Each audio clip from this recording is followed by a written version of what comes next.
ஓம் சாந்தி. B K. Surajbhai, mount Abu, Rajasthan. இன்று ஜனவரி 5ஆம் தேதி நம்முடைய யோக தபஸ்யா பட்டி நடைபெற்று கொண்டிருக்கிறது.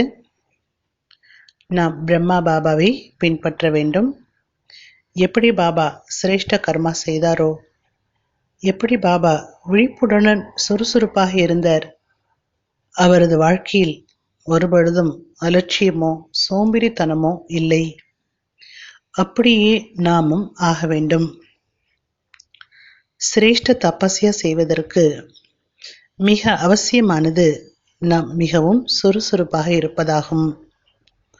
நம்முடைய மனதில் சிரேஷ்ட கர்மம், சிரேஷ்ட புருஷார்த்தம் செய்வதற்கான ஆர்வமானது இருக்க வேண்டும். பிரம்மா பாபா சதா சிரேஷ்ட ஆர்வத்திலேயே மூழ்கியிருந்தார். அவர் அஷரீரி ஆகுவதற்கான முயற்சியை நன்றாக செய்தார். நாமும் அவரை பின்பற்றி அவரை போல் சம்பூர்ண நிலையை அடைய வேண்டும். அவருடைய தியாகம் மகானாக இருந்தது. அனைவரையும் விட அதிக சமர்ப்பண தன்மை உணர்வு, அனைத்திலும் மிகப்பெரிய வைராகியமுடையவராக இருந்தார். தபஸ்யாவிற்கு முக்கியமாக உள்ள இந்த 3 தாரணைகள் அவரிடம் இருந்தது. தியாகம் இல்லாமல் தபஸ்யா இல்லை.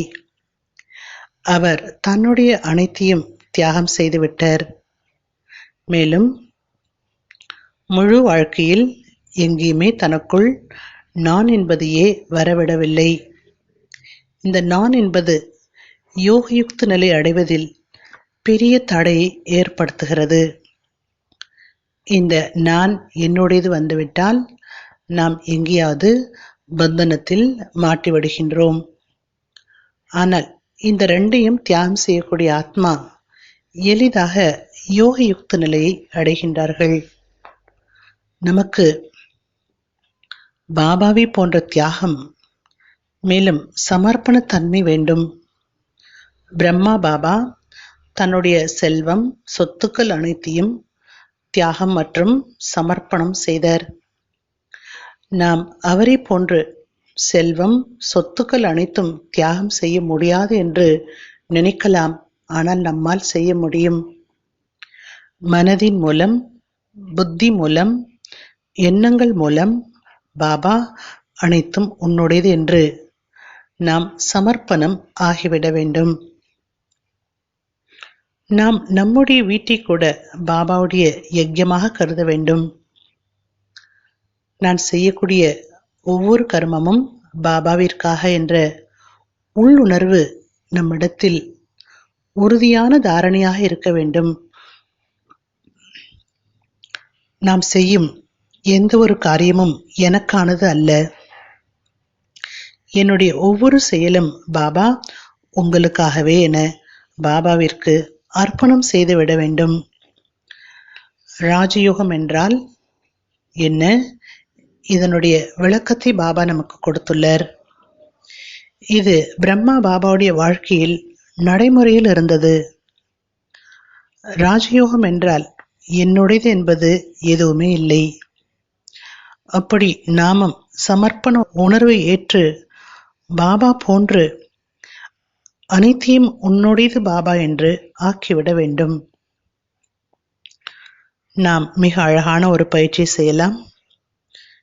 என்னுடைய ஒவ்வொரு எண்ணமும் பாபா உனக்காக. என்னுடைய ஒவ்வொரு எண்ணமும் அவ்வாறு இருக்க வேண்டும். அது பாபாவிற்கு போக் வைப்பது போன்று இருக்க வேண்டும்.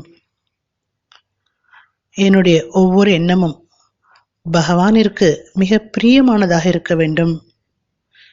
என்னுடைய ஒவ்வொரு எண்ணமும் ஏதாவது பாசிட்டிவ் சக்தியை உருவாக்க வேண்டும். இப்படிப்பட்ட எண்ணங்களானது உலகிற்கு மிக மிக நன்மை செய்யக்கூடியதாக இருக்கும்.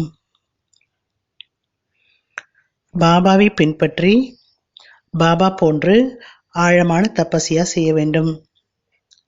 பாபாவுடைய கடைசி 1-2 ஆண்டுகள் பாபா நிரந்தர யோக பயிற்சியில் இருந்தார்.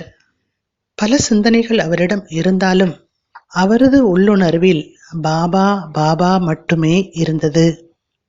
அனைவரும் அவரை பார்க்கும் பொழுது அவரது ஷரீரத்தில் நிராகார சர்வசக்திவான் சிவபாபா இருக்கிறார் என தோன்றும். பிரம்மா பாபாவும் நிராகார ஸ்திதியை அவ்வளவு தெளிவாக அனுபவம் செய்திருந்தார். அவருக்கும் நிராகார பரமாத்மாவிற்கும் பிரம்மா பாபாவிற்கும் எந்த வித்தியாசமும் இல்லை. பாபாவுடைய பார்வையில் நிரந்தரமாக சிவபாபா தென்பட்டார். நாமும் கூட இன்று முழு நாள் அப்படி ஒரு பயிற்சி செய்யலாம். பாபாவின் சக்திகளுடைய கரணங்கள் எனக்குள் நிறைந்து கொண்டிருக்கிறது. மிக நல்ல அனுபவம் செய்கின்றேன். மேலிருந்து பாபாவின் சக்தியின் மழை பொழிந்து கொண்டிருக்கிறது. ஓம் சாந்தி.